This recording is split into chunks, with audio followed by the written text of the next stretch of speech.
Hello everybody, welcome back to HardReset.Info channel. In today's video, I'll show you how to easily assemble your CHiQ 22F650 monitor.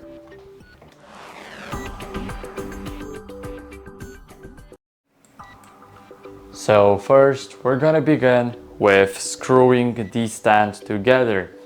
So here we have the first part of the stand. As you guys can see, it looks like that. And now let's grab the second one. Here we have two parts. As you guys can see, we need to put them together just like this, so they cover each other.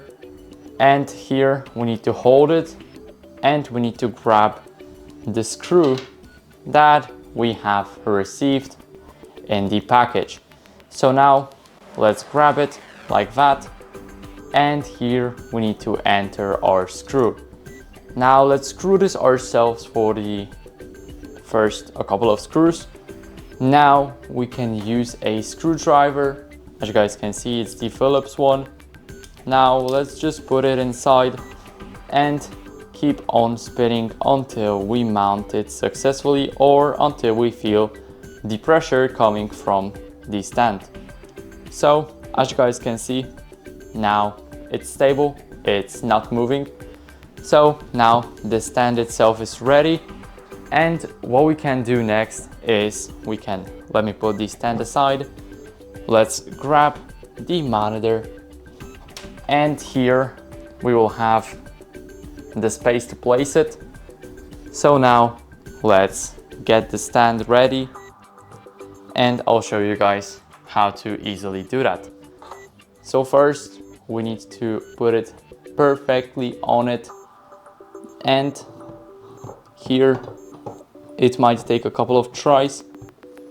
Eventually you guys will get it and you will hear a sound coming. As you guys can see, now it's holding and it's stable.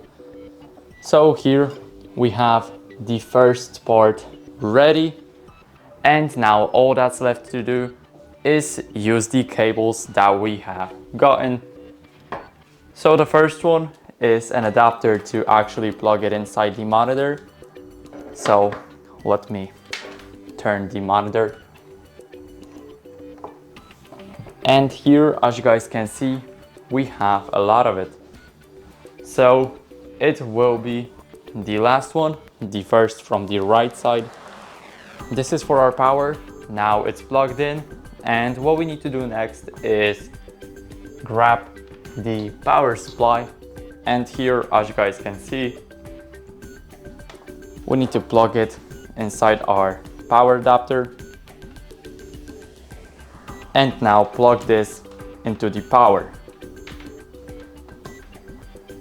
So now after you plugged it into the power, it should change its color to blue, and now it should be ready. But it's not the end of it. Now we need to grab our last cable, and we need to plug the HDMI cable right here on the left side, basically here. Now let's plug it. And now the second one goes for our graphics card or a laptop that has the HDMI port. So I'll see you guys once I plug it. So as you guys can see, now the monitor is plugged in and we can easily use it. So as you guys can see, we can create something here. For example, we can create a new folder, and as you guys can see, our monitor displays literally everything. So that's it for the video. I hope it was helpful. If it was, then leave a like, subscription and a comment, and I'll see you in the next one.